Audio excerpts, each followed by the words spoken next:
স্বপ্ননীল দাস গুৱাহাটীত যেটো গোচৰ প্ৰথমে অসম আৰক্ষীয়ে ৰুজু কৰিছিলে পিছলৈ হস্তান্তৰিত হৈছিলে চেন্ট্ৰেল ব্যুৰো অফ ইনভেষ্টিগেশ্যনৰ হাতলৈ সেই গোচৰটোত জামিনৰ হুকুম দিছিলে মহামান্য গুৱাহাটী উচ্চ ন্যায়ালয়ে আৰু আজি জামিননামা দাখিল কৰাৰ পিছত জামিননামা একচেপ্ট হৈছে আৰু অন্য গোচৰ নাথাকিলে থাকাৰ সম্ভাৱনা কম তেখেত নিশ্চিতভাৱে আজি মুকলি আকাশৰ তললৈ ওলাই আহিব পাৰিব আৰু ডিব্ৰুগড় গোচৰত অভিযুক্ত যিকেইজনক জামিন দিছিলে তাৰে যাৰ আপুনি নাম ললে তেখেতৰ আন দুটা গোচৰ ৰুজু হৈ আছে এটা দুলিয়াজান থানাত আৰু এটা বৰবৰুৱা থানাত এই দুইটা গোচৰত যদি তেখেতে আগে জামিন লাভ কৰা নাই তেনেহলে জামিন লাভ কৰাৰ পিছতহে সেই দুটা গোচৰত আৰু জামিননামা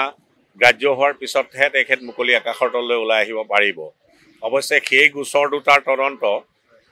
চেন্ট্ৰেল ব্যুৰো অফ ইনভেষ্টিগেশ্যনৰ হাতলৈ সম্ভৱতঃ হস্তান্তৰিত হোৱা নাই আৰু তাৰ তদন্ত অসম পুলিচে কৰি আছে ইমানেই ধন্যবাদ আৰু তাৰ্কিক বৰা ওলাব নেকি তাৰ্কিক বৰা আৰু যেটো কাইলে সুমি বৰাৰো শুনানি আছে সুমি বৰা আপোনাৰ সুমি বৰাটো এই 5 জন যি জামিন দিছিলে সেই তালিকাত তেখেতৰ নামটো নাই এই মই সেইকাৰণে কি মই এইটো কি হ'ব নহয় আপুনি যেটো খুদিলে তাৰ উত্তৰ দিয়াটো সমীচীন নহব আৰু সেই দুটা দি গোচৰ ৰুজু হৈ আছে সেই দুটা গোচৰত নিশ্চিতভাৱে ডিব্ৰুগড়ৰ যিকেইজন ব্যক্তিয়ে কালি জামিন পাইছিলে তাৰে হয় দুইটা গোচৰতে নাম আছে বা এটাত আছে সেইবাবে মুকলি আকাশৰ তললৈ ওলাই আহিবলৈ হয় দুইটা গোচৰতে যদি অভিযুক্ত হয় আৰু চোন এৰেষ্ট হৈ আছে বা এটা গোচৰত যদি অভিযুক্ত হয় আৰু চোন এৰেষ্ট হৈ আছে সেই গোচৰ দুটাত বা এটাত জামিন লাভ কৰাৰ পিছতে আৰু জামিন নামা একচেপ্ট হোৱাৰ পিছতে মুকলি আকাশৰ তললৈ ওলাই আহিব আৰু দুগৰাকী আছিলে সুভনজ্যোতি কুৰ্মী আৰু অভিজিত চান্দা তেওঁলোকৰ জামিন নামাটো একচেপ্ট হৈছে নেকি নহয় কালি 5 জন ব্যক্তি মই কথা কলো আৰু 3 জনৰ নাকচ হৈছিলে নাকচ হোৱা ব্যক্তিয়েতো জামিন নামা দাখিল কৰাই প্ৰশ্নই উঠিব নোৱাৰে অভিজিত চান্দাটোৰ হৈছে তেখেতৰ হৈছে তেখেতসকলৰ আন গোচৰ আছে নে নাই সেই বিষয়ে মই অৱগত যদি থাকে তেতিয়া নহব মানে নিশ্চিতভাৱে যদি অন্য গোচৰ আছে অন্য গোচৰ থাকিলে এটা যদি জামিন গ্ৰাহ্য নহয় আৰু জামিননামা একচেপ্ট নহয় তেলে মুকলি আকাশৰ তললৈ ওলাই অহাটো সম্ভৱপৰ নহব স্বপ্ননীল দাস গুৱাহাটীত যেটো গোচৰ প্ৰথমে অসম আৰক্ষীয়ে ৰুজু কৰিছিলে পিছলৈ হস্তান্তৰিত হৈছিলে চেন্ট্ৰেল ব্যুৰো অফ ইনভেষ্টিগেশ্যনৰ হাতলৈ সেই গোচৰটোত জামিনৰ হুকুম দিছিলে মহামান্য গুৱাহাটী উচ্চ ন্যায়ালয়ে আৰু আজি জামিননামা দাখিল কৰাৰ পিছত জামিননামা একচেপ্ট হৈছে আৰু অন্য গোচৰ নাথাকিলে থাকাৰ সম্ভাৱনা কম তেখেত নিশ্চিতভাৱে আজি মুকলি আকাশৰ তললৈ ওলাই আহিব পাৰিব আৰু ডিব্ৰুগড় গোচৰত অভিযুক্ত যিকেইজনক জামিন দিছিলে তাৰে যাৰ আপুনি নাম ললে তেখেতৰ আন দুটা গোচৰ ৰুজু হৈ আছে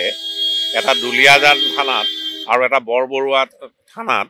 এই দুইটা গোচৰত যদি তেখেতে আগে জামিন লাভ কৰা নাই তেনেহলে জামিন লাভ কৰাৰ পিছতহে সেই দুটা গোচৰত আৰু জামিননামা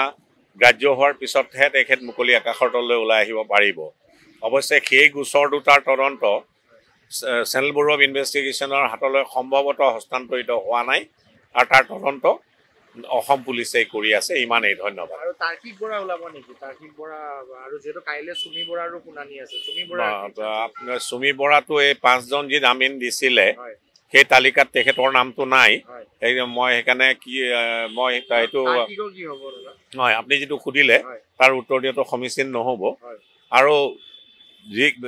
সেই দুটা দি গোচৰ ৰুজু হৈ আছে সেই দুটা গোচৰত নিশ্চিতভাৱে ডিব্ৰুগড়ৰ যিকেইজন ব্যক্তিয়ে কালি জামিন পাইছিলে তাৰে হয় দুইটা গোচৰতে নাম আছে বা এটাত আছে সেইবাবে মুকলি আকাশৰ তললৈ ওলাই আহিবলৈ হয় দুইটা গোচৰতে যদি অভিযুক্ত হয় আৰু চোন এৰেষ্ট হৈ আছে বা এটা গোচৰত যদি অভিযুক্ত হয় আৰু চোন এৰেষ্ট হৈ আছে সেই গোচৰ দুটাত বা এটাত জামিন লাভ কৰাৰ পিছতে আৰু জামিন নামা একচেপ্ট হোৱাৰ পিছতহে মুকলি আকাশৰ তললৈ ওলাই আহিব পাৰিব। দুগৰাকী আছিলে শুভনজ্যোতি কুৰ্মী আৰু অভিজিত চান্দা, তেওঁলোকৰ জামিন নামাটো একচেপ্ট হৈছে নেকি? নহয়, কালি 5জন ব্যক্তিৰ মই কথা ক'লো আৰু 3জনৰ নাকচ হৈছিলে। নাকচ হোৱা ব্যক্তিয়েতো জামিন নামা দাখিল কৰাই প্ৰশ্নই উঠিব নোৱাৰে। তেখেতসকলৰ আন গোচৰ আছে নে নাই সেই বিষয়ে মই অৱগত নহয়। নিশ্চিতভাৱে যদি অন্য গোচৰ আছে, অন্য গোচৰ থাকিলে এটা যদি জামিন গ্ৰাহ্য নহয় আৰু জামিন নামা একচেপ্ট নহয়, তেতিয়াহ'লে মুকলি আকাশৰ তললৈ ওলাই অহাটো সম্ভৱপৰ নহ'ব।